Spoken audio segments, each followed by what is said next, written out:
Bonjour à tous, bienvenue dans cette nouvelle édition du Zoom de TV Liberté. Aujourd'hui, j'ai le grand plaisir de recevoir David Engels. Bonjour monsieur. Bonjour et merci pour l'invitation.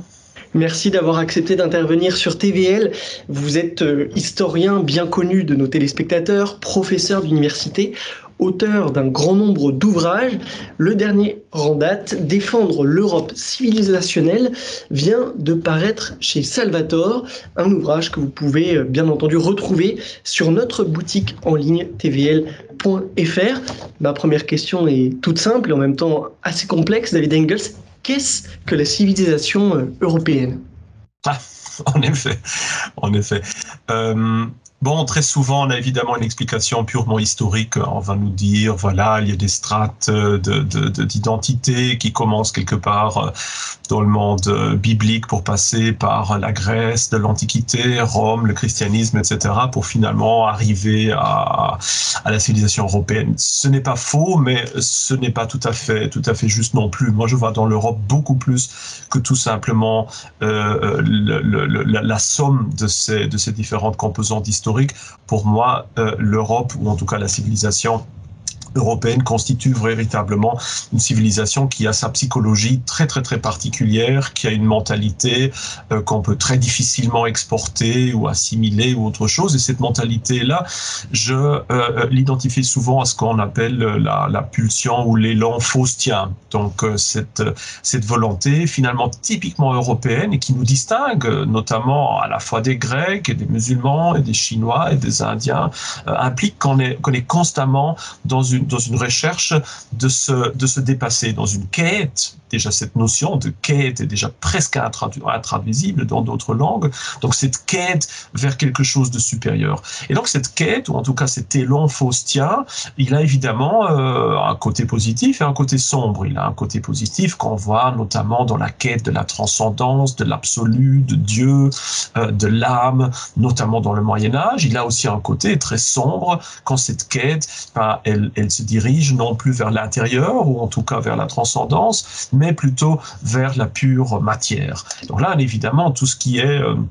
la deuxième phase de notre civilisation européenne, qui est une phase où finalement la transcendance elle est remplacée par l'immanence, où la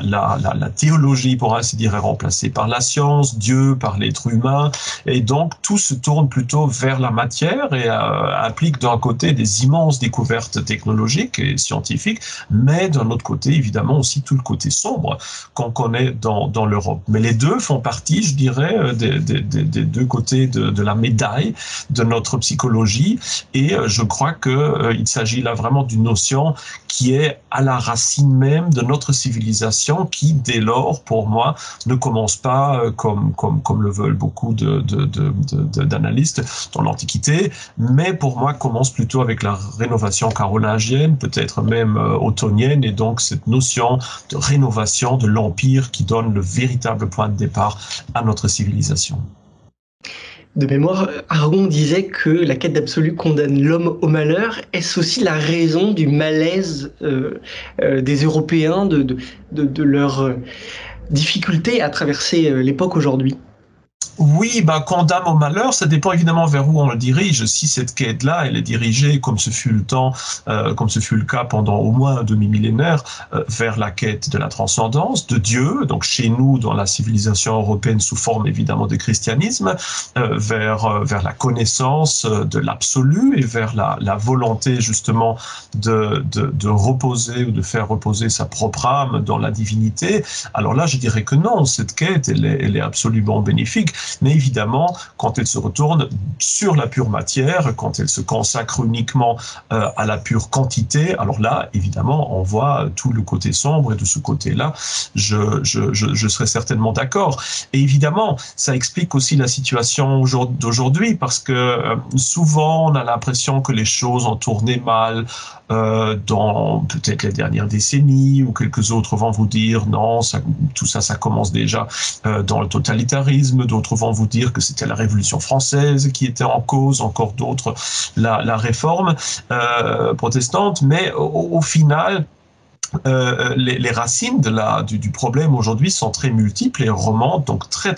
loin dans l'histoire. Et moi, je dirais que ce qui a commencé au XVIe siècle avec l'attitude presque héroïque de vouloir dévier l'attention de Dieu plutôt vers l'humain et de fonder un genre d'humanisme vraiment convaincu et idéaliste, ça a commencé, comme je disais, comme une épopée presque héroïque. Mais à fur et à mesure que cet humanisme s'est totalement détaché de toute notion de transcendance, on a vraiment différentes étapes où d'humanisme on est arrivé à pur matérialisme, de là on est arrivé à un relativisme, puis on a connu le nihilisme, et là aujourd'hui on est dans le wokisme, qui en est finalement la conséquence ultime. Et je crois que le problème que ressentent beaucoup d'Européens aujourd'hui, et surtout le problème identitaire qu'ils ressentent, il est justifié par le fait que durant notre histoire plus que millénaire, on a épuisé toutes les possibilités. On a épuisé la transcendance, on a épuisé la matière, on est arrivé à un stade où nos propres idéaux se sont menés à l'absurde, et donc on se demande, mais comment est-ce qu'on peut continuer sans retourner quelque part sur nos pas, ce qui est évidemment extrêmement difficile. Et donc dès lors aussi, cette impression d'être d'impasse, qui je crois d'ailleurs n'est pas spécifique à notre civilisation, mais qui est plutôt une étape que toutes les grandes civilisations connaissent, car dans mon travail, surtout de philosophe de l'histoire et d'historien comparé des grandes civilisations, j'ai pu voir, et d'ailleurs je ne suis pas le seul à le dire aussi, que toutes les grandes civilisations sont passées par ces différentes phases pour aboutir finalement dans cette impasse civilisationnelle qui génère évidemment les immenses crises que nous avons vécues ces dernières décennies, surtout évidemment au XXe siècle, et qui aujourd'hui culmine dans une crise identitaire gravissime qui aura, je le crains, aussi des conséquences matérielles que d'ailleurs on sent de plus en plus, surtout dans un pays tel que la France. Justement, David Engels, n'est-ce pas trop tard pour sauver la civilisation européenne? Et question subsidiaire, au regard du dégoût que l'actualité européenne inspire parfois, la civilisation européenne mérite-t-elle seulement d'être sauvée aujourd'hui? D'abord, elle le mérite évidemment parce qu'elle est la nôtre, nous n'avons pas le choix, nous n'avons pas d'alternative, c'est la seule civilisation que nous connaissons, nous en faisons part. Bon, évidemment, il y a toujours eu des personnes qui ont voulu totalement s'immerger dans d'autres civilisations et presque devenir chinois, musulmans, indiens, autre chose. C'est possible, évidemment, avec un immense effort essentiellement scientifique, mais ce n'est pas la voie, évidemment, de la plupart des Européens, et surtout, je crois que c'est aussi notre devoir de défendre cette civilisation coûte que coûte, même si on était absolument sûr de sa défaite ultime. C'est comme défendre son pays, sa nation, sa religion, son terroir, sa famille. Ça fait partie de nous, ça fait partie de notre identité. Renier ces éléments-là, ça impliquerait à se renier nous-mêmes et surtout à commettre une immense gifle dans le visage de tous nos ancêtres qui, pendant des siècles, ont travaillé, ont souffert, sont morts aussi,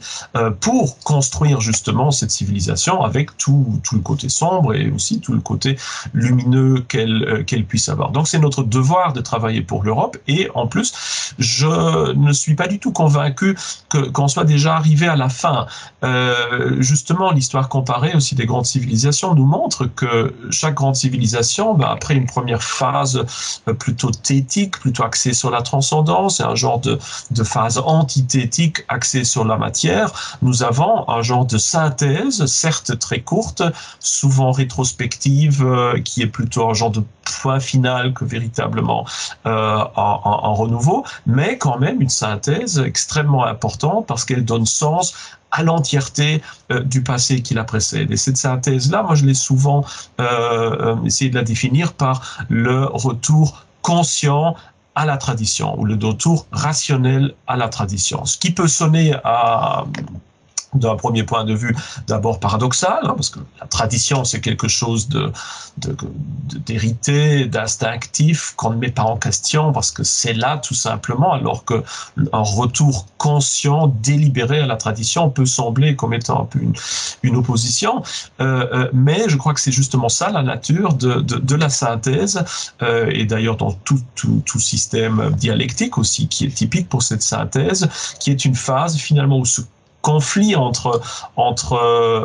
tradition et raison est transcendé, sublimé et finalement aussi finalisé, si on veut, par ce retour conscient de l'homme européen qui réalise, et je crois qu'il y en a de plus en plus qui réalisent, surtout chez les jeunes, que cette croyance aveugle en la raison, en l'humain, qui serait la mesure de toute chose, en l'esprit, en les sciences, est en train de générer un monde absolument horrible, inhumain, et que finalement c'est uniquement la tradition, dans le sens large, et d'ailleurs aussi le retour à Dieu, à la transcendance, qui peut fonder seulement un vrai humanisme. Et je crois que cette phase finale, on la connaît dans toutes les grandes civilisations, on la connaît dans le Principat augustéen et le début de l'Empire romain, on la connaît dans la dynastie des Han en Chine, on le connaît chez les Gupta en Inde, on le connaît dans le règne de Khosroès Ier et ses successeurs en Iran, on le connaît chez les Ramessides en Égypte. Bref, à la fin de toute grande civilisation, on a ce retour délibéré, cette restauration consciente de la tradition en tant que point final, et il me semble que c'est plus ou moins vers là que se dirigera aussi la civilisation européenne. Mais évidemment, ce sera une transition qui, comme dans toute grande civilisation, ne sera pas paisible, pacifique, organique, mais qui passera par des grandes crises, telles que j'ai essayé aussi de décrire dans mon livre Le Déclin, sur les correspondances entre la crise aujourd'hui et la crise de la République romaine tardive, qui est justement l'un des nombreux exemples d'une telle transition vers une synthèse finale. Un petit point conceptuel, David Engels, cette conciliation entre les racines et la modernité, vous lui donnez un nom, c'est l'espérialisme. Oui, tout à fait, même si, bon, je crois que la notion d'espérialisme, telle que je l'ai développée, est censée pouvoir être même utilisée d'une manière, disons, un peu déconnectée aussi du contexte philosophique que j'essaie d'y donner. A priori, cette notion d'espérialisme veut tout simplement signifier une chose, et ça c'est le patriotisme européen. Mais un patriotisme qui n'est pas patriotisme bruxellois, soit disant valeurs européennes qui sont évidemment des valeurs très spécifiques, humanistes, universalistes, etc., et qui consistent juste en un accord avec la réalité de l'Union européenne. Ma vision plutôt de patriotisme européen est un patriotisme plutôt identitaire européen, c'est-à-dire qui accepte les 1000 ans d'histoire que a vécu cette civilisation, qui essaie justement de puiser là-dedans sa force, qui n'est pas dans une acceptation maintenant tout à fait naïve, qui fait la part des choses, qui distingue aussi ce qui dans notre passé peut être utilisé pour fonder un meilleur avenir et de ce qui est évidemment à rejeter. Pour moi, notamment, le grand critère, c'est évidemment quels sont les liens ou les valeurs en lien avec la transcendance, qui sont évidemment, quelles sont les créations culturelles qui sont en lien avec la quête de transcendance, qui sont évidemment absolument à accepter, à continuer, ou quels sont plutôt les éléments purement matérialistes, purement rationalistes, etc., qui nous ont menés dans le pétrin dans lequel nous nous situons actuellement. Donc cette notion d'espérialisme implique véritablement un patriotisme européen qu'on pourrait appeler, si on le veut, conservateur, tout en sachant que pour moi, ce terme de conservateur n'a plus beaucoup de sens, parce que bon, qu'est-ce qu'il s'agit de conserver? Est-ce qu'on veut conserver les années 80? Je ne crois pas. Est-ce qu'on veut conserver l'héritage de 68? Je ne crois pas non plus. Est-ce qu'on veut conserver maintenant les problèmes idéologiques d'entre les deux guerres? Non plus. Donc on n'a plus grand-chose vraiment à conserver. Les choses que nous voulons conserver remontent beaucoup plus loin dans le passé et relèvent plutôt d'une opposition fondamentale qu'on a connue pendant toute l'histoire européenne, où on est soit dans l'enracinement et dans la transcendance, qu'on est dans, pour utiliser une terminologie un peu plus moderne, qu'on est un somewhere qui a sa place, qui est ancré à la fois dans un terroir mais aussi dans une foi, ou est-ce qu'on est un anywhere qui pourrait être n'importe où, qui est universaliste, cosmopoliste, pseudo-humaniste, mais de fait absolument athéiste et finalement nihiliste, donc wokiste. Donc je crois qu'il y a ces deux forces-là qui s'affrontent. Moi, l'espérialisme, je la rattache évidemment beaucoup plus à la première notion, et donc est-ce conservateur dans le sens qu'on dit aujourd'hui, je ne sais pas, mais en tout cas, quand je parle de valeurs conservatrices, on comprend généralement ce que ça veut dire et vers où pourrait aller une telle Europe espérialiste.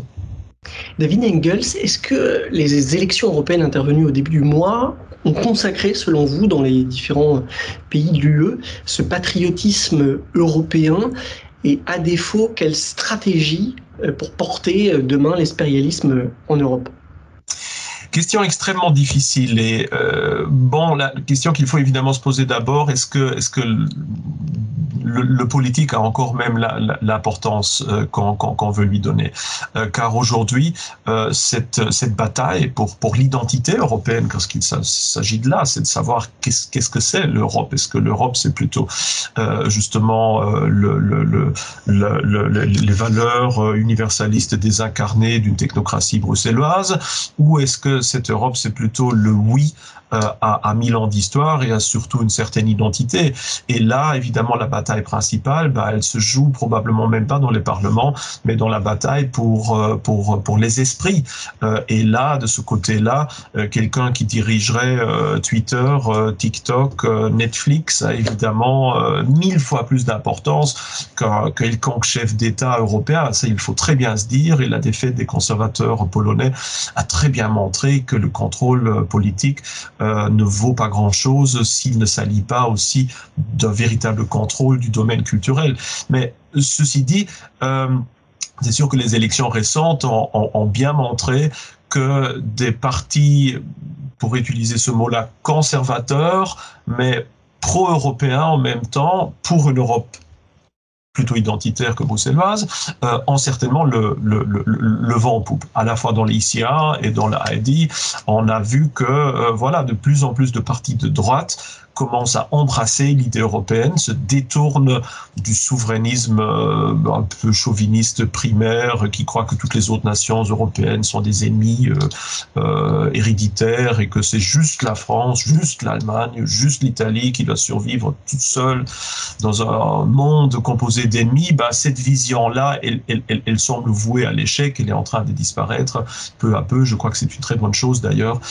Et donc la droite a compris, je crois, qu'il faut embrasser le projet européen pour l'utiliser en tant qu'instrument de sa propre lutte, pour une restitution justement d'une Europe telle que nous la définitions. Donc de ce côté-là, je crois que ça a montré un certain succès de ces positions-là, que je vois avec un certain accord. Maintenant, reste à voir, est-ce qu'on va pouvoir former cette grande coalition, ce grand groupe parlementaire pour donner un certain poids à cela? Est-ce qu'on est à temps encore pour changer quoi que ce soit? Est-ce qu'on va être marginalisé de toute façon en tant que, par un cordon sanitaire qui va défendre finalement tous les partis plutôt établis contre la droite? Donc là, je suis assez sceptique si des changements qui viendraient surtout au niveau européen pourront jamais venir à temps pour changer quoi que ce soit d'autre. Moi, j'ai l'impression que la véritable lutte, elle se joue sur le terrain culturel, mais aussi sur le véritable terrain, c'est-à-dire sur les nombreuses crises qu'on va attendre, vers où la France va aller, et surtout la France, évidemment, et de savoir est-ce que durant ces crises-là, durant cette décennie probablement très difficile vers lesquelles on va, dans lesquelles on se trouve déjà d'ailleurs, surtout en France une fois de plus, est-ce qu'il va pouvoir y émerger une solution qui pourrait faire école dans toute l'Europe? Et ça, évidemment, tout ce combat-là, il est encore à mener. Bon, évidemment, maintenant, les élections imminentes en France, les élections anticipé, décrété par Macron, semble pouvoir être un premier pas assez important et assez intéressant vers un changement de paradigme, mais on pourrait se poser la question si de ces élections va immédiatement émerger quelque chose de fondamentalement positif qui changera la donne de tous les Français, ou est-ce que c'est plutôt le début d'une phase chaude et difficile de lutte quotidienne, à la fois politique, mais probablement même dans les rues, donc avec un genre